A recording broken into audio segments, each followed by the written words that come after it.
கனடாவில் பள்ளம் ஒன்றிற்குள் பெண்ணொருவர் விழுந்த நிலையில் அவற்றை சுற்றிலும் பல ஆபத்துகள் இருந்த நிலையிலும் பத்திரமாக மீட்கப்பட்டுள்ளார் அவர். சனிக்கிழமை மாலை கனடாவின் வினிபெகை சேர்ந்த கிறிஸ்டின் கேல்பெக் தனது நண்பர்களான லிண்டா மற்றும் ஜெஃப் ரீகானுடன் திரைப்படம் ஒன்றை பார்க்க அவர்களுடைய காரில் சென்றுள்ளனர். திரைப்படம் முடிந்து அவரது நண்பர்கள் அவரை வீட்டின் அருகே இறக்கிவிட்டுள்ளார்கள். காரில் இருந்து இறங்கி வீடு நோக்கி நடந்து கொண்டிருந்த கிறிஸ்டின் திடீரென மாயமாகியுள்ளார். காரில் இருந்த லிண்டாவும் ஜெஃப்பும் தங்கள் தோழியை காணாமல் திகைத்துள்ளார்கள். ஒருவேளை கிறிஸ்டின் கால் தடுக்கி கீழே விழுந்து விட்டாரோ என பார்ப்பதற்காக இருவரும் காரில் இருந்து இறங்கி கிறிஸ்டினை தேட தரையில் கிறிஸ்டினின் தலை மட்டும் தெரிந்துள்ளது. நடந்தது என்னவென்றால் தரையில் இருந்த பள்ளம் ஒன்றிற்குள் விழுந்து மாட்டிக்கொண்டுள்ளார் கிறிஸ்டின். அவரால் வெளியே வரவில்லை என்பது தெரிந்ததும் புத்திசாலித்தனமாக எங்கோ சென்று ஒரு துடைப்பம் மற்றும் மண் அள்ளும்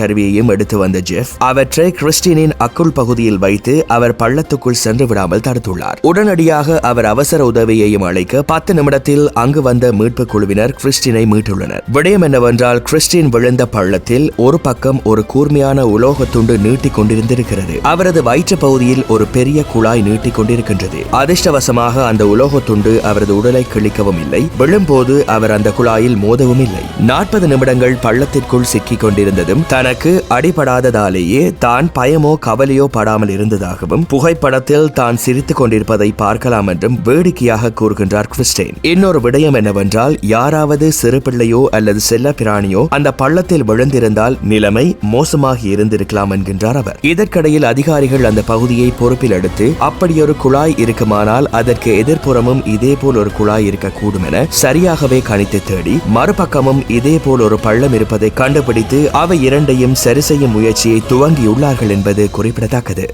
இந்த செய்தி உள்ளிட்ட மேலும் விரிவான செய்திகளுக்கு www.behindmenews.org என்ற இணையதளத்திற்கு சென்று பார்வையிடுங்கள்.